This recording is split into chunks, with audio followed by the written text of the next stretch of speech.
Are people valuing emotional intelligence and emotional maturity when they dealing with folks? Go ahead and like, comment, share, and subscribe to my page, Peaceful Real. So, y'all know I've been dating, and that's one of the things that I find very interesting is how there doesn't seem to be like a priority to develop one's emotional intelligence when they are actively, looking for companionship, dating, for marriage. They just really are pulling up, expecting people to deal with whatever their issues are or just to endure them. And as a black woman, I think that that's something that has been kind of pushed on black women is to uh, endure for love. And like that's not something I accept. I, I have been the recipient of loving relationships.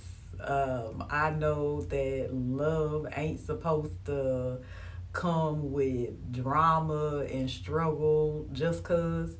And that's something that people can blame my family for.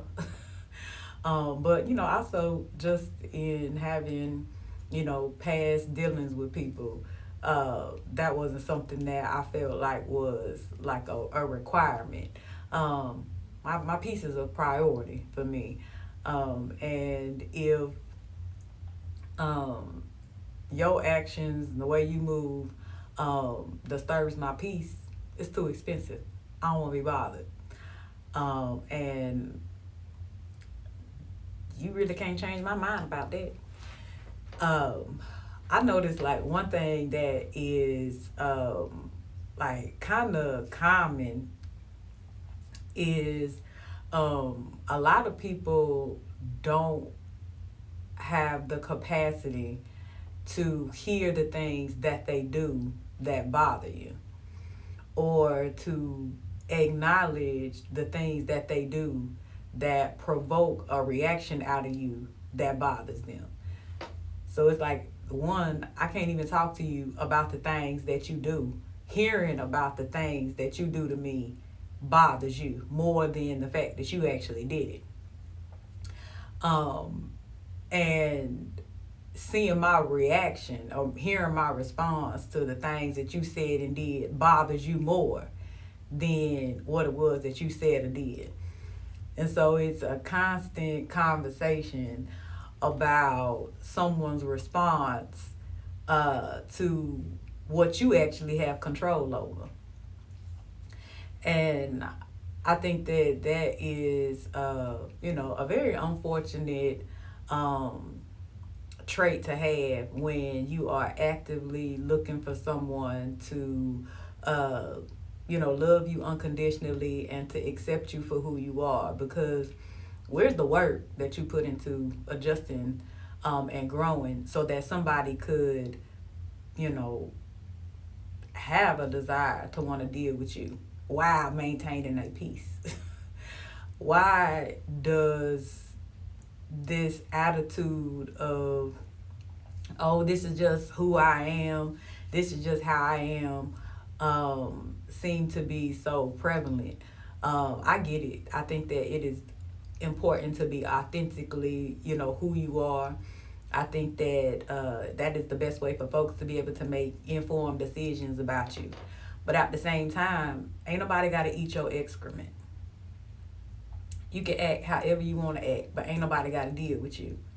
And the reality is, uh, if your behavior is running folks off, why isn't that something that you want to dig into and check yourself? At some point, at our big age, you should be checking yourself. You should be able to look at the things that you're saying and doing, and seeing the responses that you're getting and saying, maybe I need to, check this. And I don't think sometimes this is just an issue of personality, especially when somebody is like coming at you with a very controlling nature. They have a very unfair attitude with basically do as I say and not as I do, because these type of people are typically also very comfortable with saying things how they want to say it, doing things the way they want to do it. But the minute they become subjected to the same, it's like, oh Lord, who let the dogs out? Like, it's a big old problem. Now we need to have a big old conversation. But they can see the things that you do and the things that you say and how it affects them. But when you put that mirror up to show them, they can't take it. And one thing that I have had to deal with, and even as a child, like I thought it was weird, was what I'm saying, it was like, one time talking to my mom about something and was expressing to her how she did something I like. And I mean, that's a big, first of all, that's a big deal in itself to even be a child and be comfortable communicating something like this to your parent, because typically, children don't really express themselves like that to their parent, and sometimes parents are not, receptive to having their child, come and share that something they did bother them. But I remember coming to talk to my mama about something one time, and she said to me, well, maybe I'm just a bad mama. And I'm like, that ain't got nothing to do with what I'm talking about. Like, I ain't even say that. I'm saying that I don't like A. I don't know why you bringing up this, but I'm really talking about this. And so, we was able to move through the conversation, but even, at that young age, I, kind of work through that by myself. Like, why would she say that? And it was like, I realized that it was difficult for her to hear that, and that was just her response. And we was able to walk to work through it, which was good. But even now, as an adult, I've had these conversations with men who were interested in me. I've expressed some things to them, and they couldn't even bear to hear me share the things that they said or did to me. And it's like you having a difficult time just hearing me repeat facts. So how you think it felt for me have to have to deal with all that? And response is, oh well, you just act like I'm this terrible person. Baby, I never said that. But if me repeating the stuff that you said and did to me prompts you to say that, I'm not gonna argue with you. Because if you think hearing the things that I had to deal with you sound like it was done by a horrible person and it was you, baby, if the shoe fit, put it on.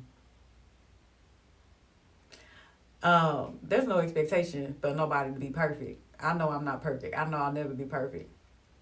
But there's beauty in being able to accept your flaws, being self-aware, and not being defensive when somebody comes to talk to you, trying to trying to get a resolution so that you all can continue forward with a meaningful relationship. And if you are in a space where you are not able to give somebody that, like, leave them alone. You know what I'm saying? Like, go find a retreat and find some peace within yourself. Get the Bible.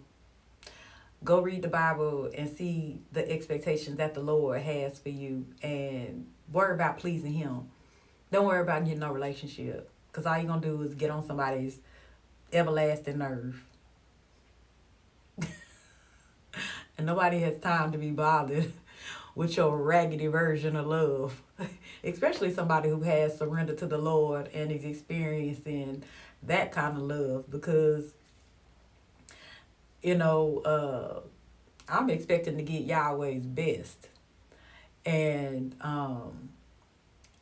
I don't feel like anybody who ain't positioning themselves to have Yahweh's best themselves ain't gonna deserve me. And that just is what it is. I'm not going to subject myself to a love that's less than what I know I deserve. And I hope more people, men and women, feel like that. I hope nobody feels like they have to deal with anything that disturbs their peace. And I hope nobody ever feels like they need to deal with anything with me. Because I wouldn't deal with no trash situation from them. So, baby, do what you gotta do. If leaving me alone is what you gotta do for your peace, baby, I will disappear like abracadabra. You'll never see me again. I ain't got no ego like that. I do not have no ego like that. I ain't gonna try to fix nothing either. Oh well. But yeah, so y'all comment, like, share, and subscribe to my page, and share with me how y'all deal with men and women who are emotionally immature and don't seem to really be ready to be in a meaningful relationship, even though they are out here on the prowl. So, yeah, I look forward to y'all getting involved with me. Are you wanting to grow your relationship with the Lord and you really don't know where to start? I can relate because I have been there.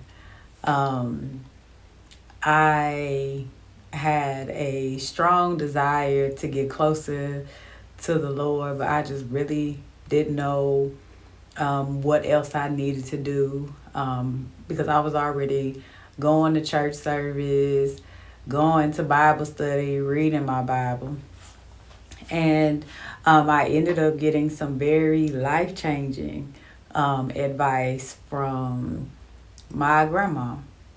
And my desire to grow closer to the Lord became a reality.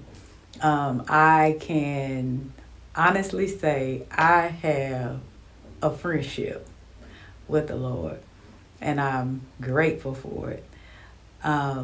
So much that I considered, what if other people are feeling like I felt? What is it that I can do to help them grow their relationship and experience and enjoy this same friendship that I have with him? And I created my ebook, The Relationship Standard. And in this ebook, I explain my journey and what my experiences were that have led me to where I'm at now. And you can now find this ebook, The Relationship Standard, at the website peacefullyreal.com.